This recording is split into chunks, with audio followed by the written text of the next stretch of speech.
about 10 years old, and our AAU team drove down to Charlotte and played, and it was just one, like, I thought he was white, but he was he was yellow kid, right? I'm just being real now, right? No, it's good.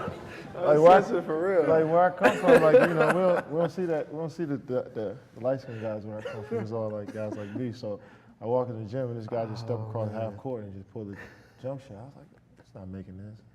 Splash. So when we played him, he had like 35. And he was like 10 years old, and I was like, man, who was this?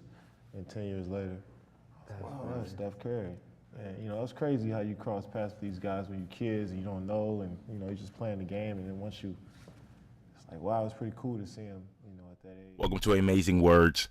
Quickly, I have to address what just happened. Kevin Durant is leaving the Oklahoma City Thunder that were ahead 3-1 in the Western Conference Finals on the Golden State Warriors to join the Golden State Warriors. Not only is he joining the last MVP along with himself, in case you forgot, Stephen Curry was MVP in 2015 and 2016, and KD was MVP in 2014. I lied to you. His name is no longer KD. It's AD, as in Adrian Dantley, as in he's not the superstar. He's not the next up. He's not the next great. He's not cut from the same cloth as LeBron James, Kobe Bryant. Don't mention him among champions like Magic Johnson, Michael Jordan, Tim Duncan. He's not on their level. He's Adrian Dantley, a great individual scorer. I said it during the postseason. He's no longer the best player on Oklahoma City, and I know that Russell, the Terminator Westbrook, is going to come back with a vengeance. He might average 40 against the Warriors next year. I'm picking Russ to an MVP today. But the bottom line is this. Kevin Durant has now removed himself from the conversation of being the driver in on a championship team.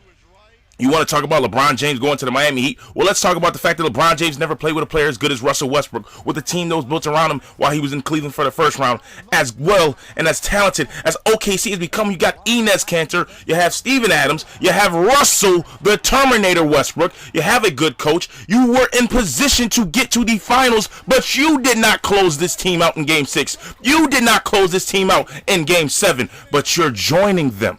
If you don't know anything about Adrian Dantley, just know that for 4 consecutive seasons during the 80s, he was averaging over 30 points per game for the Utah Jazz before getting traded to the Detroit Pistons and becoming a player who was not successful and did not help the Pistons win championships. All I have to say about Kevin Durant joining the Golden State Warriors is the way I see it as a basketball fan and basketball purist. Little B has the greatest message for KD. Oops, I meant AD. Hey man, I'ma tell you something, man. Hey man, Kevin Durant, man, I'm trying to see you on that court ASAP, man. You say you gonna play me in the game, man. I ain't never seen you play a damn.